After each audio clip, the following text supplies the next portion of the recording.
बिस्मिल्लाहिर्रहमानिर्रहीम। अस्सलाम वालेकुम मुअज़्ज़ज़ ख़वातीन व हज़रात। हाज़िर व नाज़र साहिब जलाल व करम यकता व मेहरबान बेमिसल रब्बुल आलमीन के बाबरकत नाम से आज की वीडियो का आगाज़ करते हैं। इस वीडियो में बात करेंगे कमर दर्द के मुतल्लक़। कमर दर्द की क्या वजूहात होती हैं और इसका बेहतरीन घरेलू इलाज क्या है, इसके बारे में कुछ इन्फॉर्मेशन आपसे शेयर करेंगे।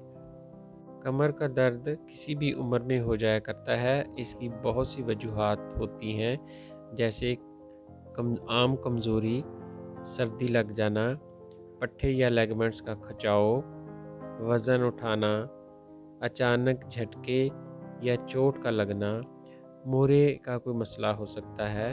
इसके अलावा अर्थराइटिस या ऑस्टियोपोरोसिस का मर्ज़ की वजह भी हो सकती है। यहाँ पर हम आपको एक नहायत आसान और आज़मूदा इलाज बताने लगे हैं, जिसके इस्तेमाल से ना सिर्फ कमर दर्द ठीक होगी बल्कि जिस्म के अंदर तवानाई भी महसूस होगी। तो चलिए जल्दी से जान लेते हैं ये रेमेडी क्या है। इसके अंदर 4 चीज़ें इस्तेमाल होंगी। नंबर 1, गूंद कीकर, जिसको गूंद बबूल भी कहते हैं। ये आपने 250 ग्राम लेनी है। उसके बाद दूसरे नंबर पर गूंद कतीरा है, ये आपने 60 ग्राम लेना है।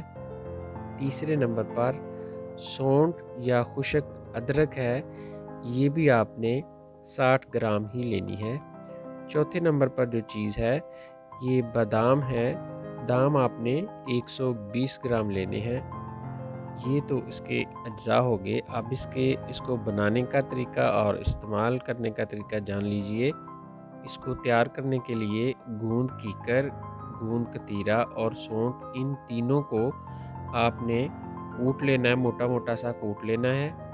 उसके बाद देसी घी हस्बे ज़रूरत ले लें और इन तीनों चीज़ों को देसी घी के अंदर हल्का हल्का ब्राउन बिरियां कर लें। बिरियां करने के बाद आप इनको पाउडर की शक्ल में बना लें, इन तीनों का पाउडर बना लें और चौथी जो बादाम है वो भी इसके अंदर अब शामिल कर लें। ये चारों चीज़ों का जो सफ़ूफ होगा, इसका खाने का तरीका ये है कि 1 चम्मच सुबह और 1 चम्मच शाम को नीम गर्म दूध के साथ लेनी है। मरीज़ की उम्र के मुताबिक इसकी मिकदार खुराक कम या ज़्यादा की जा सकती है। चंद दिन इस्तेमाल करने से इंशाल्लाह आपको वाज़िया फ़र्क महसूस होने लगेगा।